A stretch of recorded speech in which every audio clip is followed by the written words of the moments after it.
I'm a comedian. I need to be funny. Summer vacation. The new weed sniff. I got the new weed sniff here. You won't do that. I got to buy it here. Why'd you marry him? Why'd you marry that dude? What? Someone explain something. Oh, that sucks. This fucking sucks.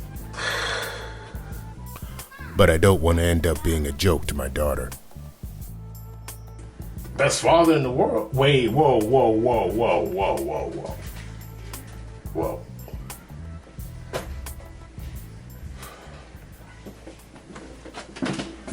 Tonight is when I find out if my stuff works. Tonight is the night I find out if I'm one step closer to the dream.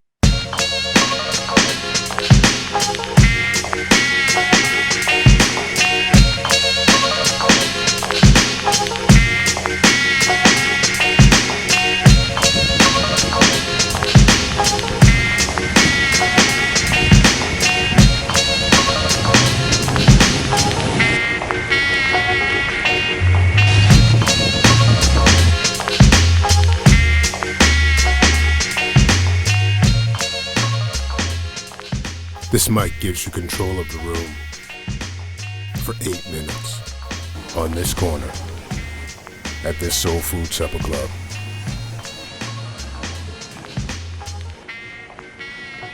Every Tuesday night in Brooklyn.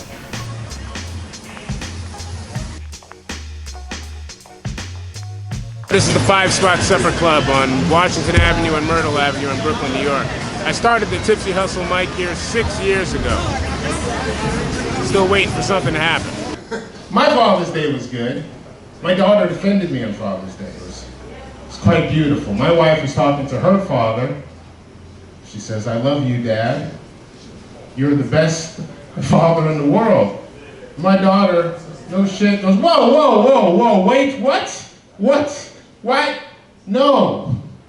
My dad is the best dad. You married my dad. Why would you marry? The hell kind of game are you playing here? She didn't say hell, but everything else, spot on. That added the hell.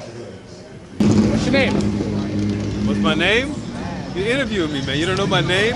You just interview random people on the street? My name is Tino Romero. My name is Deanna Williams. John Laster. Hey, I'm Dave Lester. I'm educated. I'm young, gifted, and black. Freddy Sheffield. John Brown. Noah Lethbridge. My name is Koretta Gray. My name is Big Kev. My name is Dowdey, and I'm a comic from Brooklyn. My name is DJ Betta. What do you do here? I'm the DJ at the Tipsy Hustle. My name is Cella. I'm not giving up my name. I don't know where this is going. Put your hands together for our friend Jeffrey Joseph.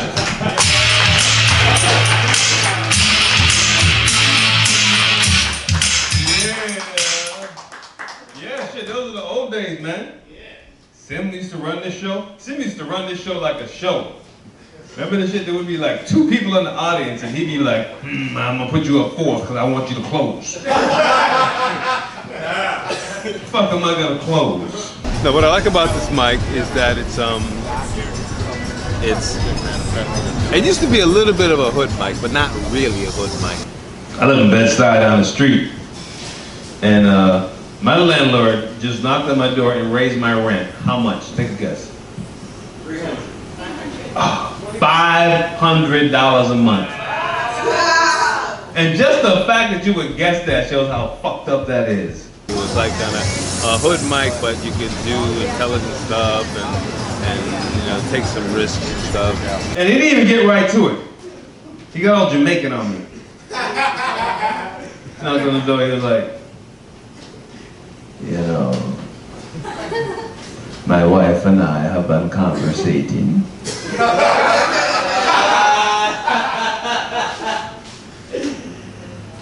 About the nature of change. You know how in the morning the sun rises, in the evening it descends. We know not to wear.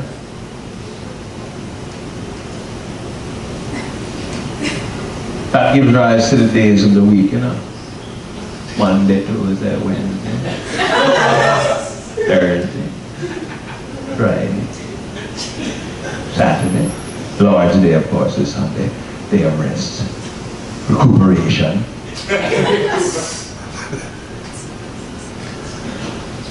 I'm going to raise your rent $500. How long you been coming to this spot? Oh man, I've been coming here to the 5 Speezy Fonzarese for about 10 Yeezys. Because every time I see something happen, like black people, man, for real, like we speak English, but we don't speak American. You know, American is money. You know, they understand when you fuck up somebody's pocket. We always want to go out with some signs and do some dumb shit. And then like the Ferguson situation, burning shit up. I never understand that Baltimore burning shit up. I'm not even mad, because I know that there was better ideas at the meeting. You know, when all the niggas got together. One nigga was like, man, why don't we go lay down on the runway so nobody can fly into the city, right? We'll fuck up the whole economy. You know, some nigga was like, man, we should lay outside the football arena at all the exits. Cost them hundreds of millions of dollars. And it'll be international news. And then there's always one nigga like, nigga, I think we should break into the CBS. I'm not even mad at that nigga. I'm mad at the nigga that came behind him like, nigga, that's what I'm talking about. Really, nigga?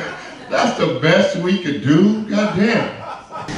When I get my big break after I buy my mom a house, because that's what every black man got to say first, otherwise you a damn loser. So I got to start with that.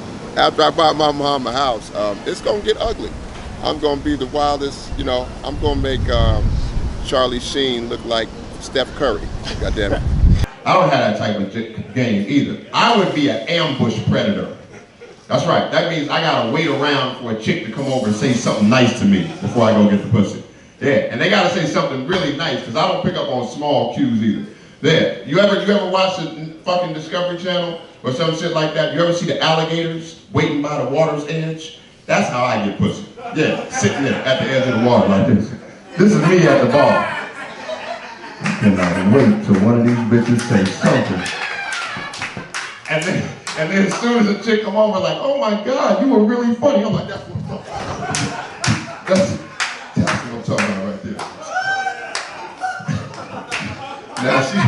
Now she stand up with her hair all wet, like, God damn. She stand up soaking wet, like, God damn, John. Oh yeah, by the way, bitch, I got a roommate, God damn it. Everybody gets 8 minutes. Sometimes that's good, sometimes that's bad, because we go till 1 a.m. What's good about the Tipsy Hustle? Tipsy Hustle is popping, you know, I'm an open set DJ, so I can play anything from Led Zeppelin to Drake. It don't matter what it is. And my man Darien, he loves it, he always intertwines with me. Tipsy Hustle has this unusual energy. Come here, you can be yourself. You get 8 minutes to work on whatever you want to do, and you get crowds. You get all types of people. No, it's just like a gym. It's a place where you get to work out, hit the bag. Sometimes the bag hits you back, but you get down, you know, you get back up. It's the late night set. This is the everybody get uncomfortable set. Just expand your horizons if you got any. Oh shit, I'm broke as a motherfucker, man. This comedy shit is crazy. It's hard to keep smiling doing jokes and shit. Yeah. No, it is. This shit is success or suicide out there. Really, with this shit, like, you know, most career paths, they give you, you know, you can get middle management, you know, you just write home to the parents, be like, I'm junior management, you know. Here, you gotta get CEO or die, like, some shit. The good thing about Tipsy Hustle is that you get every kind of person here. Like, it's very representative of Brooklyn in many ways. You get all different kinds of comics, and you, like, it's a tough crowd. So you know that when you hit, like, you've got something to work with. So What's good about this mic? White people are coming to the mic now. That's really good. Before it was just black people. I'm like, so what, you know? Now white people are coming. I've been coming to Tipsy Hustle for about 6 years. Since Darien, I've been doing it. What's good about this mic? What's good about this mic? Besides the hood wings, this mic is It's very unpretentious. That's a good word. This mic, it's harmonious. It's like black comics and white comics, black comics and white comics wallowing in harmony. Diverse audience, ain't the same as these nerdy all-white open mics. Sometimes there's regular people there.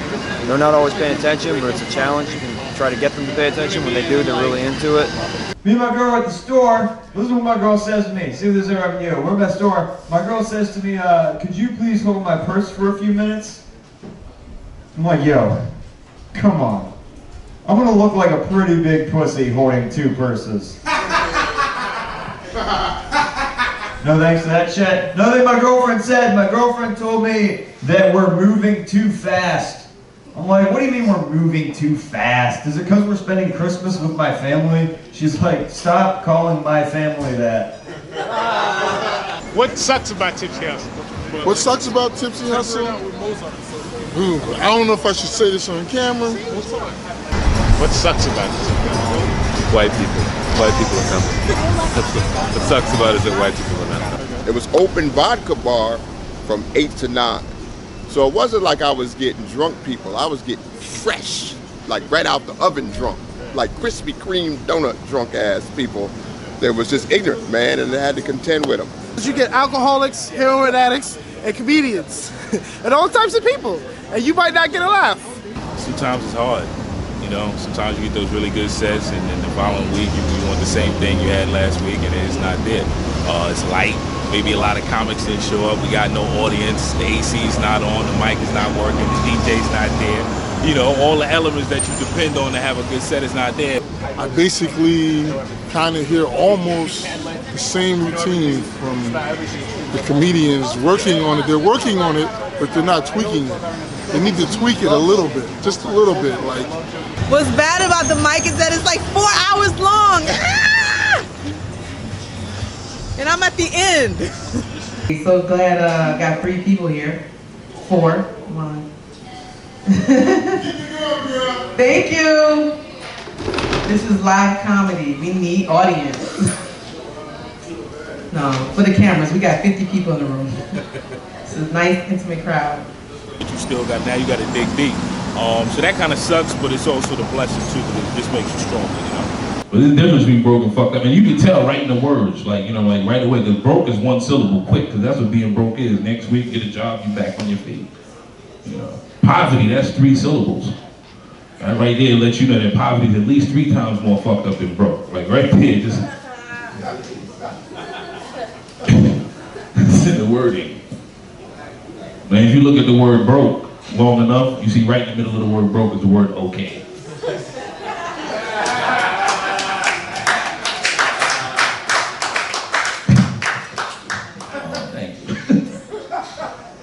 You look at the word poverty long enough, right in the middle of the word poverty is the word over. See, it's not me, it's the word. They tell you right there in the fucking word. So a lot of people are talking about my dress. I'm telling y'all, the cheaper the dress, the more y'all love it, right? Because I be wearing some exquisite, expensive shit. I don't get all these accolades for that. Y'all like my $10 dresses. At least I don't shop at Rainbow though. Oof, I cannot. My dress has a lining, thank God. You know what I'm saying? I got a lining on this dress. That means it's doing a little something. How long have you been doing comedy? 7 months. For 2.5 years? For like 8 months now. I've been doing comedy for over a year now. Yeah. 3 years now? 3 years was past semester. 3 years, yes. How'd you find out about Tipsy Hustle? I just saw it on the internet, on like Bad Slava or something, and I showed up.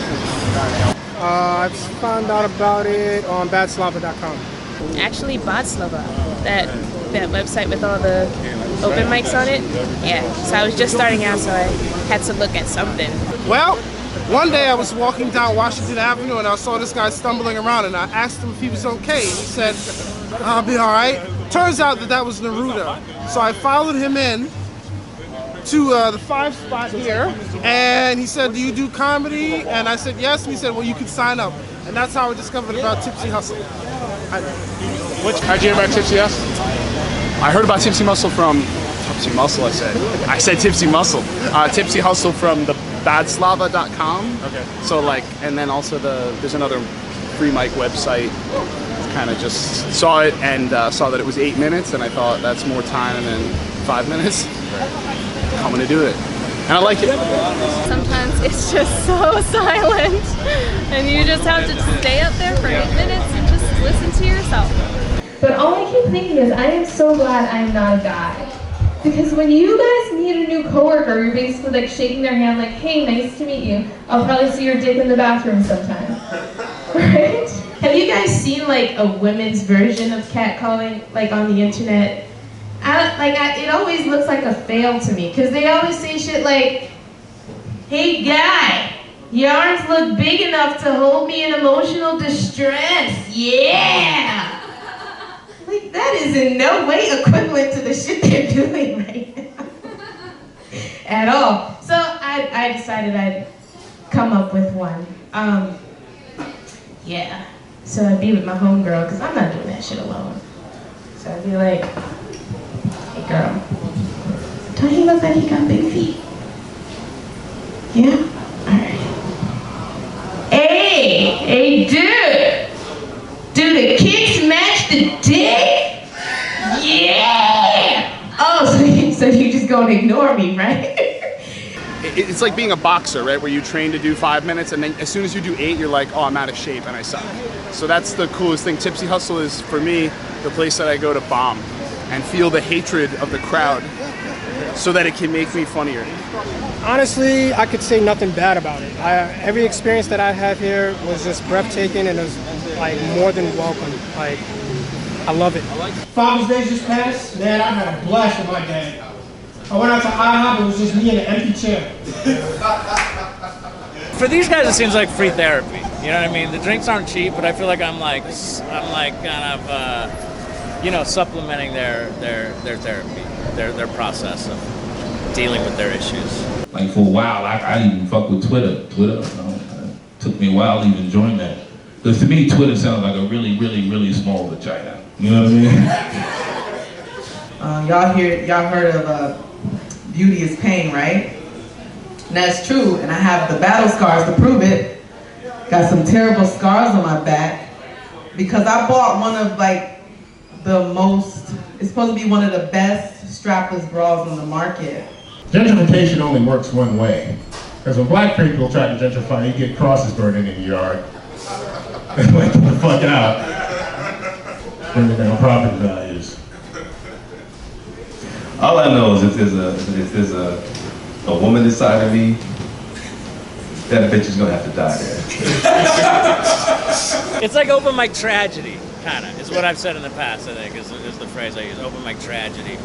But it's a magical place. It's a big space. The stage is like 10 feet away, maybe 15 feet away from the bar. And there's a lot of people at the bar who don't give a fuck about comedy. That it still has the longest bar in creation. That bar looks like a piece of Noah's Ark. It's really long, and the bar should be called Not Give a Fuck, because when you sit at the bar, basically you are within earshot to go, hey, shut the fuck up. Like,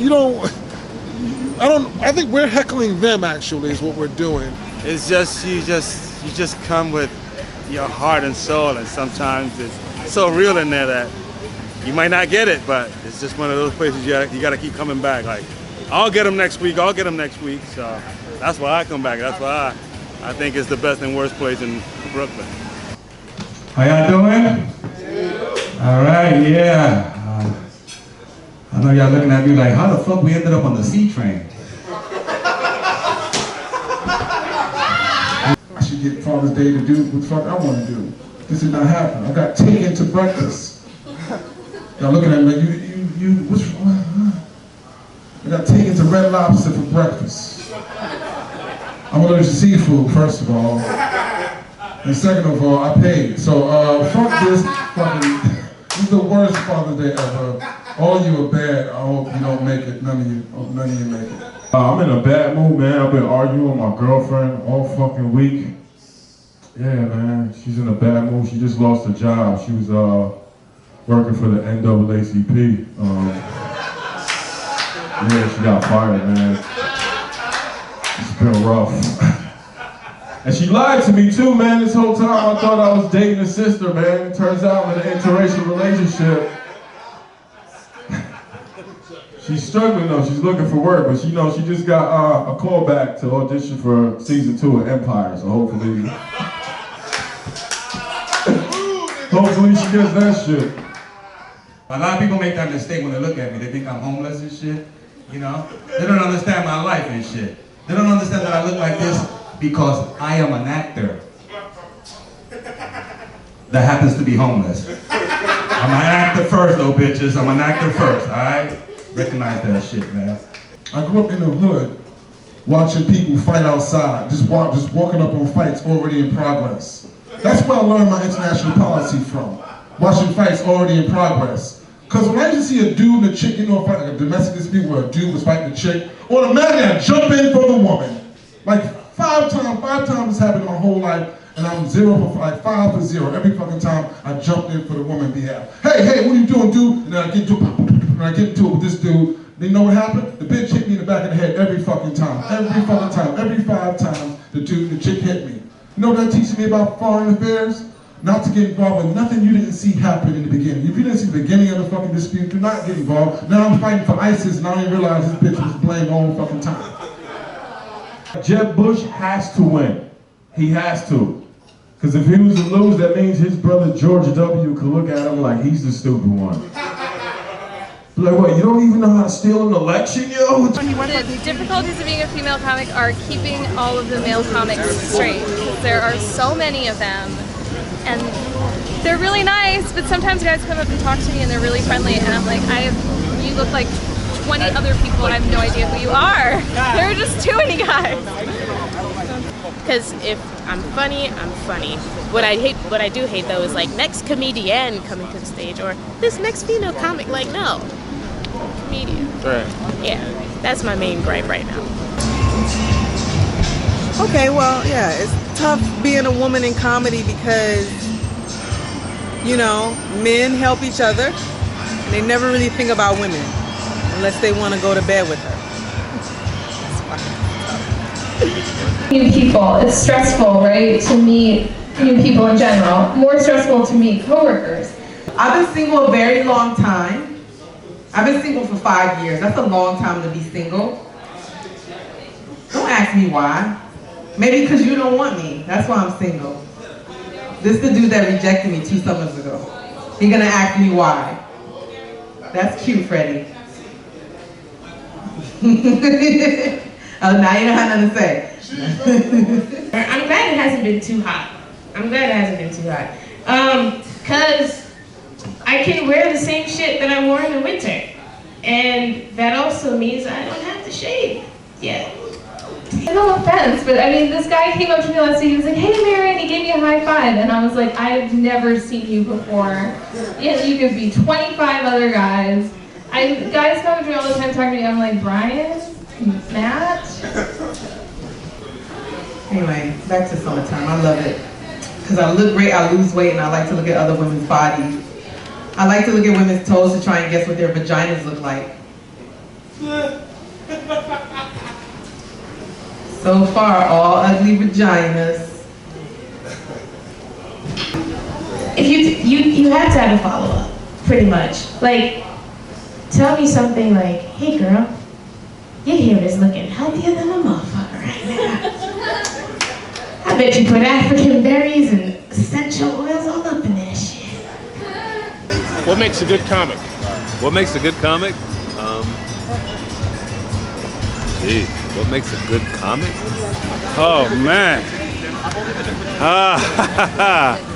I didn't think it was going to be personal, these questions. I mean, it's real hard. It's super hard. Most people, you know, they work a 9 to 5. They off on weekends and nights. That's when we work. You know, we're the entertainment. So normally when you go and take out your girl on a Friday night, I am the entertainment. So I got to be out on stage and not at dinner. You got to be self-aware. You got to love what you do, and you have to have a plan. Not afraid to be intelligent, but at the same time can juxtapose that with absolute silliness and, you know, maybe a little dirtiness too. It's all good. Because I watch a lot of comedians, and sometimes like you watch a comedian, you may not think they're funny, but at least you can understand that they're saying something that the audience is reacting to. Like you get the relationship to that. But then sometimes, I mean, maybe I'm old or I'm out of step. Sometimes I actually hear comedians say something, and I have no idea what the audience is reacting to. But every now and then, I actually hear a comedian say something which I think is really funny, and I'm laughing and the audience is laughing. So I think when I laugh, the comedian's really good. That's what makes a good comic, when I laugh. What makes a good comic? Funny. I like a comic who makes me laugh. That's the thing. Some of these comics in here, I've been attacked for not laughing. I laugh. I don't care what color you are. If you're funny, to me, I laugh. If you make me laugh, I laugh. If it's not funny, I can't fake it, dude, just for the sake of, you know, making you feel better. I think mixed people are the hottest. Ain't that right? Mixed people are the hottest? Yeah, I think so. I think the best example of that, Scottish and Dutch. Those are one of the most beautiful people. I hate when white dudes, some of my white friends, how come we can't say nigger? Really? You know, to start with, you probably gonna get bloodied up. Let's take it from really, somebody, because you catch niggas on the wrong day, you're dealing with like 200-300 you don't know what's boiling in a nigga. Yeah, for real. And I just sit with my ex-wife and just ran out of small talk. It was like, them biscuits still good? You know, I didn't know what the fuck to say, man. I fell asleep on the L train and shit, and you know, I live in Canarsie and shit, so you go to some suspects, you know, stops on there. So I fell asleep and shit, all of a sudden I just got woken up to like, slap cam, pow! And they punched me in the face and ran. For you know, urban youth and shit, you know what I mean? That was some fucked up shit, man. I got punched in the face. I was devastated, man. I was near tears, you know, ready to cry, thinking like, yo, these guys punched me in the face. You know what I'm saying? And they taped it. And then I thought, oh shit, I'm gonna be on World Star! I played an African general, and I had to go in and just, when I did my audition, I had to go in and impress with my African voice, and it worked because I got to be on TV going, that is the plane. We do not know where it came from. Please, tell us where, white man. But they love that, because when you're doing casting, like, they just want that. Like, they don't say specifically if it's East Africa, West Africa, Ivory Coast, South Africa. Africa's just like, can you give us Main Street Africa? Maybe 23rd Street Africa. How big is Africa? It's like a neighborhood? Yeah. I get over on that, so I'm gonna become rich. Just imitate the same African that sells me bootleg movies on Fulton Street. I got the new Will Smith. You want the new Will Smith? I got it. Right here, my brother. Thank you guys for hanging out tonight. This has been a lot of fun. All right, thank you. Yo, you guys have been great, man. My name is John Hampton. Thank y'all. See y'all next week. 5 spots, no better. We out. Good night. Thanks so much. Anyway, thanks for listening. Koretta, great. Thank you. Thank you guys. My name is Deanna Williams. Oh, who's this? This is Mike. Hey, Mike. How do you like the show? I don't. Thank you, Mike. Tipsy Hustle, man. The mic is what you make it. Tipsy Hustle, the mic is what you make it. So the mic is what you make it. Tipsy Hustle right here at the 5 spot in Brooklyn every Tuesday, man. The mic is what you make it. The mic is definitely what you make it. Tipsy Hustle, the mic is what you make it. Tipsy Hustle, the mic is what you make it. The mic is what you make it? What am I gonna do with that corny ass shit? The mic is what you make it at the Tipsy Hustle. Where dreams are made, Tipsy Hustle. Darien, I was thinking when I came over here, I was like, Tipsy's a good mic, but really the mic is what you make it, you know? Tipsy Hustle, the mic is what you make it.